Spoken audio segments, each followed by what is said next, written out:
ہر طرح کی بڑائی،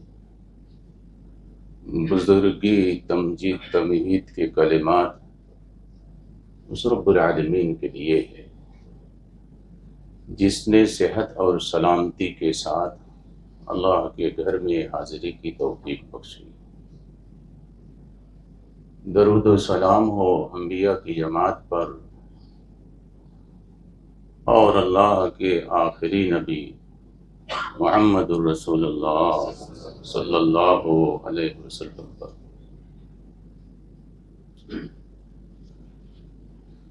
آج کا خطبہ جمعہ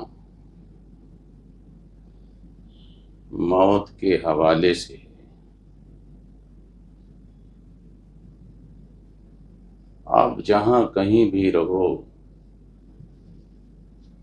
موت آپ کو آ پکڑے گی، گرچہ آپ مضبوط قلعوں ہی کے اندر کیوں نہ بند ہوں۔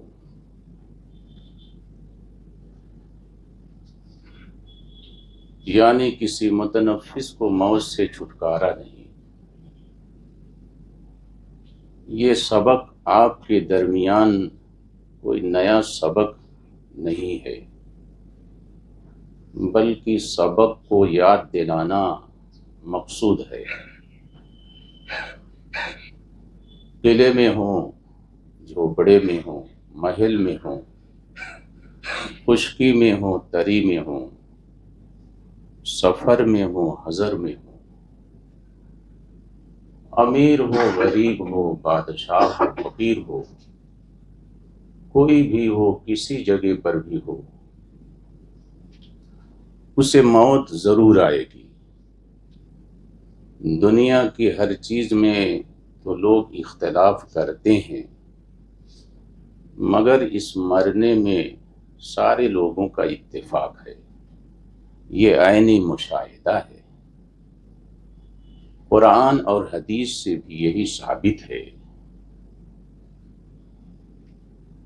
اللہ کی ذات کے سوا موت کا مزہ ہر شخص کو چکھنا پڑے گا، نبی ہو، ولی ہو، پیر ہو، پیغمبر ہو، ہر شخص کو موت کا مزہ چکھنا پڑے گا۔ صحابہ رضی اللہ عنہم کی جماعت نے اللہ کے نبی صلی اللہ علیہ وسلم سے پوچھا کہ سب سے بڑا زاہد انسان کون ہے؟ تو آپ نے فرمایا کہ جو قبر کے عذاب، اس کے گلنے اور سڑنے کو نہ بھولے، دنیا کی فضول زینت کو چھوڑ دے، آخرت کو یاد کرے، اور اپنوں کو، اپنے آپ کو مردوں میں شمار کرے کہ ایک دن ہمیں مرنا ہے۔ رب العالمین نے قرآن مجید کے اندر فرمایا، قُلْ إِنَّ الْمَوْتَ الَّذِي تَفِرُّونَ مِنْهُ فَإِنَّهُ مُلَاقِيكُمْ ثُمَّ تُرَدُّونَ إِلَى عَالِمِ الْغَيْبِ وَالشَّهَادَةِ فَيُنَبِّئُكُم بِمَا كُنتُمْ تَعْمَلُونَ۔ جس موت سے تم بھاگتے پھرتے ہو، وہ موت آپ سے ملاقات کر کے رہے گی۔ ابھی آپ کے ملک میں ایک عظیم حادثہ، احمد آباد سے ایک لانگ جرنی، لندن کو جانے والا ایئر انڈیا کا طیارہ اڑان بھرا اور چند منٹ میں اس روئے زمین پر گر پڑا، طیارہ تباہ ہو گیا، مسافرین موت سے دوچار ہو گئے۔ یہ لوگوں کے لیے مثال ہے، عبرت ہے۔ قُلْ إِنَّ الْمَوْتَ الَّذِي تَفِرُّونَ مِنْهُ فَإِنَّهُ مُلَاقِيكُمْ ثُمَّ تُرَدُّونَ إِلَى عَالِمِ الْغَيْبِ وَالشَّهَادَةِ جس موت سے تم بھاگتے پھرتے ہو، جس موت سے تم بھاگتے پھرتے ہو، وہ موت تمہیں ملاقات کر کے رہے گی، پھر تمہیں اس رب العالمین کی جانب لوٹایا جائے گا جو رب العالمین غیب اور حاضر کی باتوں کا جاننے والا ہے۔ وہ رب العالمین آپ کے کیے ہوئے کاموں کو بتلا دے گا۔ جو کچھ بھی آپ اس دنیا میں کرتے ہیں وہ رب العالمین آپ کے کیے ہوئے کاموں کو بتلا دے گا۔ اس لیے آج کے خطبہ جمعہ کا سبق جو ہے موت کے حوالے سے ہے۔ یہ سبق صرف اور صرف یاد دلانا مقصود ہے۔ کل نفس ذائقۃ الموت وَإِنَّمَا تُوَفَّوْنَ أُجُورَكُمْ يَوْمَ الْقِيَامَةِ فَمَنْ زُحْزِحَ عَنِ النَّارِ وَأُدْخِلَ الْجَنَّةَ فَقَدْ فَازَ وَمَا الْحَيَاةُ الدُّنْيَا إِلَّا مَتَاعُ الْغُرُورِ۔ ہر شخص کو موت کا مزہ چکھنا ہے، اور آپ کو قیامت کے دن آپ کے کیے ہوئے کاموں کا بدلہ بھی ملنے والا ہے۔ جو شخص جہنم سے ہٹا دیا جائے، جہنم سے ہٹایا کون جائے گا؟ یہ ایک سوال ہے۔ جس نے اعمال صالحہ کر کے اس دھرتی پر، اس زمین پر اعمال صالحہ کر کے رب العالمین کو راضی کر لیا، رب العالمین کو خوش کر لیا، ایسا شخص قیامت کے دن جہنم سے ہٹایا جائے گا اور اسے جنت کے اندر داخل کیا جائے گا۔ جو شخص جنت میں داخل ہوا وہی شخص کامیاب اور کامرہ ہے۔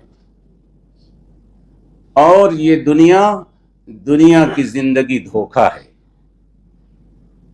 دغا ہے۔ یہ دنیا بڑی ہی دنیا دار ہے۔ ہر شخص اپنے آپ کو دنیا کے دھوکے سے بچائے۔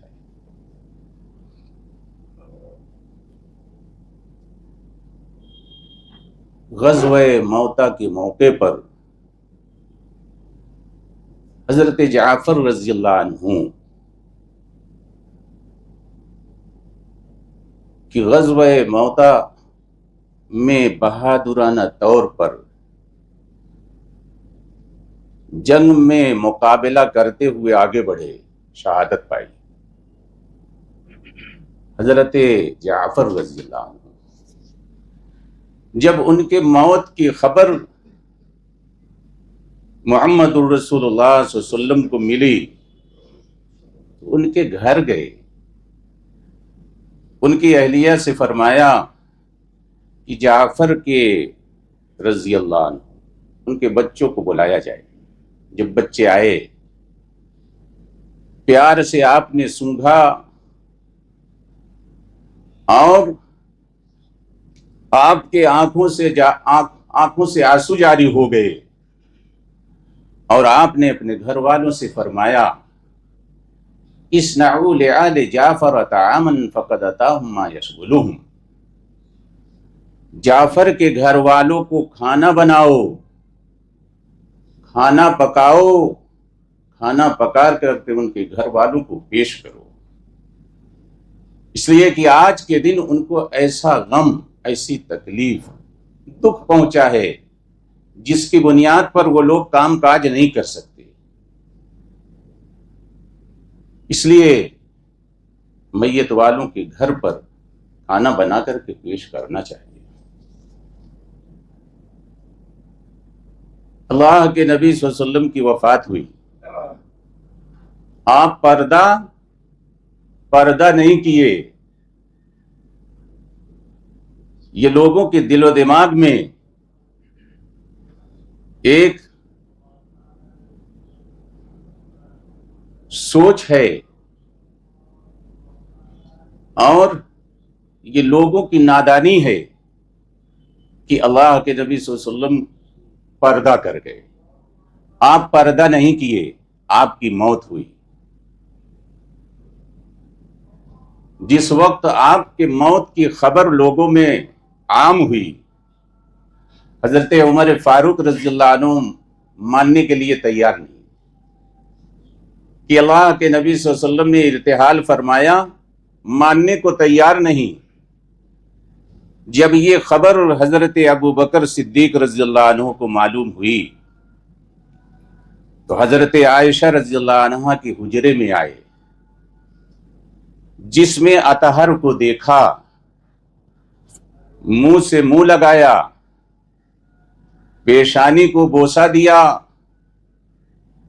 اور آنکھوں سے آنسو جاری ہوئے اور فرمایا کہ میرے ماں باپ آپ پر قربان، رب العالمین آپ کو 2 موتیں وارد نہیں کرے گا. یہی ایک موت تھی جو آپ کے لیے لکھی ہوئی تھی. اور مسجد میں آئے، وفات کے اعلان کا خطبہ پڑھا. حضرت ابو بکر صدیق رضی اللہ عنہ نے فرمایا، اما بعد فمن کان منکم یعبد محمدا فإن محمدا قد مات ومن کان یعبد اللہ فإن اللہ حی لا یموت. تم میں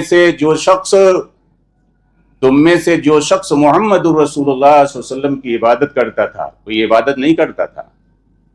خطبہ دیا حضرت ابو بکر صدیق رضی اللہ عنہ نے، کہا تم میں سے جو شخص محمد رسول اللہ صلی اللہ علیہ وسلم کی عبادت کرتا تھا وہ جان لے کہ محمد رسول اللہ صلی اللہ علیہ وسلم کی وفات ہو گئی، اور جو شخص رب العالمین کی عبادت کرتا ہے وہ جان لے کہ رب العالمین کی ذات حی ہے، زندہ ہے، مرنے والی نہیں ہے. قرآن مجید کی 2 آیات کو پڑھا، انک میت و انہم میتون. اے نبی صلی اللہ علیہ وسلم آپ مرنے والے ہیں، سارے لوگ مرنے والے ہیں. وما محمد الا رسول قد خلت من قبلہ الرسل. قرآن مجید کی ان 2 آیات مبارکہ کو جس وقت حضرت ابو بکر صدیق رضی اللہ عنہ نے پڑھا، لوگوں کو یقین آ گیا کہ محمد الرسول اللہ صلی اللہ علیہ وسلم کی وفات ہو گئی. اسی طریقے سے صحیح بخاری کے حوالے سے اللہ کے نبی صلی اللہ علیہ وسلم کے فرزند کا واقعہ میں سنانا چاہتا ہوں.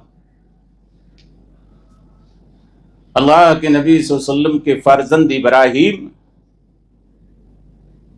جن کو آپ نے پرورش کے لیے شہر نہیں دیہات میں ایک خاتون کے حوالے کیا، اور آپ کا معمول یہ تھا کہ اپنے بیٹے ابراہیم سے ملنے کے لیے اس خاتون کے گھر ہمیشہ جایا کرتے تھے. حضرت انس رضی اللہ عنہ بیان کرتے ہیں کہ ایک دن محمد الرسول اللہ صلی اللہ علیہ وسلم اپنے بیٹے ابراہیم سے ملنے کے لیے مجھے ساتھ میں لے کر کے گئے. جس وقت اپنے بیٹے ابراہیم کے پاس پہنچتے ہیں، اللہ کے نبی صلی اللہ علیہ وسلم دیکھا کہ ابراہیم کا آخری وقت ان کی جان نکل رہی ہے. جس وقت آپ نے یہ کیفیت، یہ حالت دیکھی، آپ کے دونوں آنکھوں سے آنسو جاری ہو گئے، اس لیے کہ آپ بشر تھے، انسان تھے. بشر روتا ہے، بشر کی بشریت کے حوالے سے نبی کائنات محمد رسول اللہ صلی اللہ علیہ وسلم کے دونوں آنکھوں سے آنسو جاری ہو گئے. اس مجلس میں حضرت عبد الرحمن بن عوف رضی اللہ عنہ بھی تھے. انہوں نے اپنے دل میں سوچا اس بات کو تعجب کی انداز میں کہ اس صدمہ کے موقع پر محمد الرسول اللہ صلی اللہ علیہ وسلم جو ہے رو رہے ہیں. حضرت عبد الرحمن بن عوف کہ یہ سوچنا بے صبری کی دلیل تھی، بے صبری اس بات کی کہ محمد الرسول اللہ صلی اللہ علیہ وسلم اپنے بیٹے ابراہیم کی موت پر رونے لگے۔ وجعلت عینا رسول اللہ صلی اللہ علیہ وسلم تذرفان، آپ کے دونوں آنکھوں سے آنسو جاری ہو گئے۔ انہوں نے بڑے تعجب سے، حضرت عبد الرحمن بن عوف رضی اللہ عنہ نے بڑے تعجب کے انداز میں پوچھا، کہا کہ اے اللہ کے نبی صلی اللہ علیہ وسلم آپ بھی روتے ہیں؟ تو آپ نے فرمایا صحابہ رضی اللہ عنہم کی جماعت سے، فرمایا سنو، یہ تو میرے دل کی محبت کا نشان ہے، دل رنجیدہ ہے جس کی بنیاد پر میرے آنکھوں سے آنسو جاری ہے۔ ہاں، میرے زبان سے ایسا کلمہ نہیں نکلتا جو اللہ کی مرضی کے خلاف ہو۔ اور آپ نے فرمایا وَإِنَّا لِفِرَاقِكَ يَا إِبْرَاهِيمُ لَمَحْزُونٌ، اے ابراہیم ہم تمہاری جدائی پر غم زدہ ہیں، غم زدہ ہیں۔ اس لیے آج کا سبق اس بات کا ہے اینما تکونوا یدرککم الموت ولو کنتم فی بروج مشیدہ، تم جہاں کہیں بھی رہو گے موت تمہیں آ پکڑے گی، گرچہ آپ مضبوط قلعوں ہی کے اندر کیوں نہ بند ہوں۔ اسی طریقے سے آج کا ایک اہم سبق یہ بھی ہے کہ اگر کسی کے گھر پر موت ہو، اہل میت کے گھروں کی تعزیت کرنا مسنون ہے۔ تعزیت کا معنی کیا ہے؟ لوگ ٹیلی فون اٹھا کر کے تعزیت کرتے ہیں، یہ تعزیت کرنا درست نہیں ہے۔ تعزیت جو ہے گھر پر ہوتی ہے، جس شخص کے گھر پر وفات ہوئی، موت ہوئی کسی کی، آپ اس کے گھروں کو وزٹ کریں، آپ ان کے گھروں پر جائیں، تعزیت کریں۔ یہ تعزیت کرنا مسنون عمل ہے۔ تعزیت کا معنی یہ ہے کہ آپ اس کے گھر والوں کو تسلی دیں، تشفی دیں، صبر کی تلقین کریں اور کہیں یہ امانت اللہ کی تھی، اللہ نے اپنی امانت کو واپس لے لیا۔ ایسی گھڑی میں، ایسے پیریڈ میں ایک مومن صبر کرتا ہے، رب العالمین سے اجر و ثواب کی امید کرتا ہے۔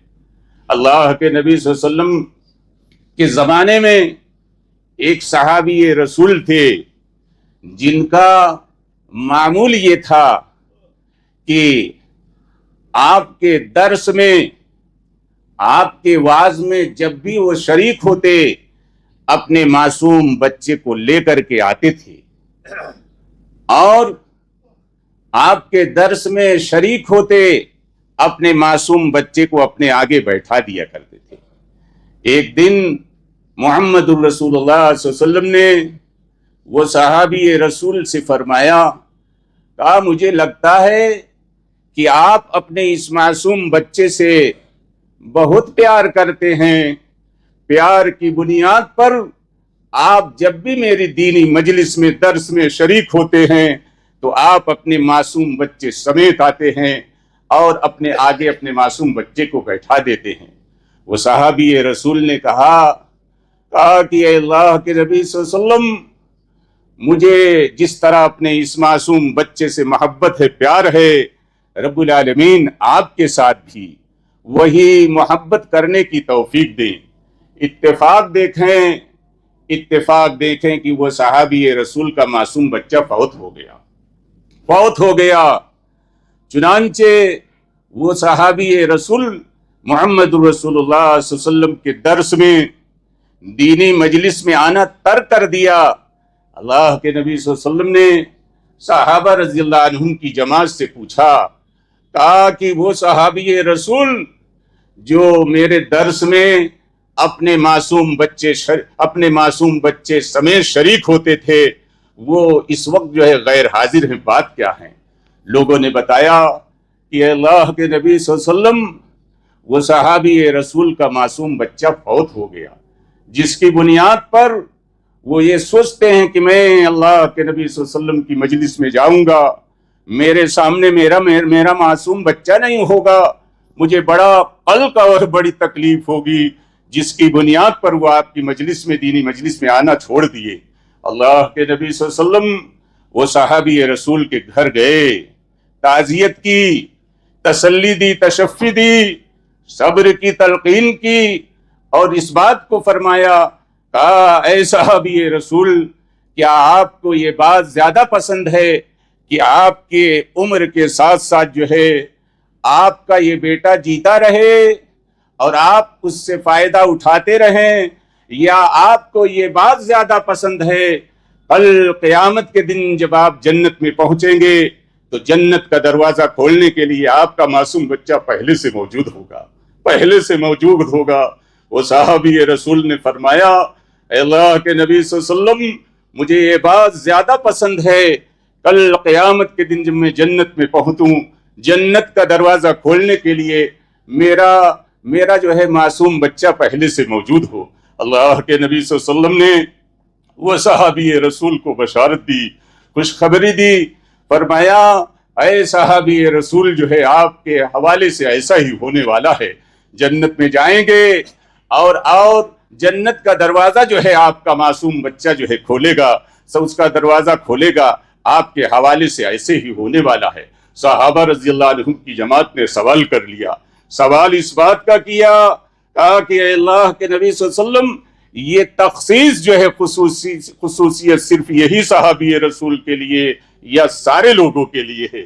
اللہ کے نبی صلی اللہ علیہ وسلم نے فرمایا، کہا جس کا معصوم بچہ فوت ہوا اور وہ شخص صبر کیا، صبر کی برکت سے جنت میں جائے گا، اس کا معصوم بچہ جو ہے جنت کا دروازہ کھولے گا. یہ صبر کی برکت سے سارے لوگوں کے لیے جو ہے یہ چیز جو ہے ملنے والی ہے.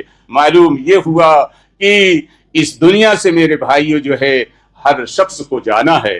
اسی طریقے سے آخری بات جو ہے میں کر کے اپنے جو ہے گفتگو کو خطبہ جمعہ کو ختم کروں گا. میرے بھائیوں، ابھی جو ہے ہمارے جو ہے اس مسجد کے متولی نے مجھے کہا نماز کے حوالے سے جو ہے کچھ گفتگو ہو جانی چاہیے، اور آئندہ خطبات میں بھی نماز کے حوالے سے بے نمازی کا انجام اور بے نمازی کی سزا کیا ہے اس کے حوالے سے بھی گفتگو ہونی چاہیے. میرے بھائیوں، یہ نماز کی برکت جانے نبی کائنات محمد رسول اللہ صلی اللہ علیہ وسلم نے فرمایا تحترقونا، عنوان سبجیکٹ جو ہے موت کا تھا. آخر میں نماز کے حوالے سے مستند دلیل پیش کر کے خطبہ جمعہ کو جو ہے ختم کروں گا. اور میں بات ہمیشہ کرتا ہوں قرآن کے ذریعہ، محمد رسول اللہ صلی اللہ علیہ وسلم کی سنت صحیحہ کے ذریعہ. کبھی کوئی ضعیف موضوع باتیں نہ میں سنتا ہوں نہ سناتا ہوں، بات ہمیشہ مستند مدلل کرتا ہوں. میرے بھائیو، اللہ کے نبی صلی اللہ علیہ وسلم نے فرمایا تحترقونا، تم گناہوں میں جل رہے تھے، تم نے فجر کی نماز پڑھی، رب العالمین فجر کی نماز کی برکت سے تمہارے گناہوں کو دھو دیا، ختم کر دیا. تحترقونا، تم گناہوں میں جل رہے تھے، تم نے ظہر کی نماز پڑھی یہاں تک کہ تم گناہوں میں جل رہے تھے، تم نے عصر کی نماز پڑھی، تم گناہوں میں جل رہے تھے، تم نے مغرب کی نماز پڑھی، تم گناہوں میں جل رہے تھے، تم نے عشاء کی نماز پڑھی. رب العالمین نے ان 5 نمازوں کی برکت سے جو ہے آپ کے جو ہے گناہوں کو دھو دیا. اس لیے ضرورت اس بات کی ہے ہم میں سے جو ہے ہر شخص جو ہے نماز کی پابندی کرے. وَأْمُرْ أَهْلَكَ بِالصَّلَاةِ وَاصْطَبِرْ عَلَيْهَا، آپ خود بھی نماز پڑھیں، اپنے گھر والوں کو نماز پڑھنے کا حکم دے دے. میرے بھائیوں، غرض جو ہے رب العالمین سے دعائیں ہیں. رب العالمین ہمارے گھروں میں جو وفات پائے، خاتون اور مرد جو لوگ بھی جو ہے، یا ہمارے والدین وفات پائے، ہمارے بچوں میں سے جو بھی بچہ وفات پایا، رب العالمین جو ہے ان سب کی مغفرت فرما، جنت الفردوس میں داخلہ فرما. رب العالمین ہم سب کو نمازی بنا. رب العالمین تیرے بندے، تیری بندیاں تجھ سے رحمت مغفرت کی بھیک مانگتے ہیں. رب العالمین سارے لوگوں کو بخش دے. سبحان ربک رب العزت عما یصفون وسلام علی المرسلین والحمد للہ رب العالمین.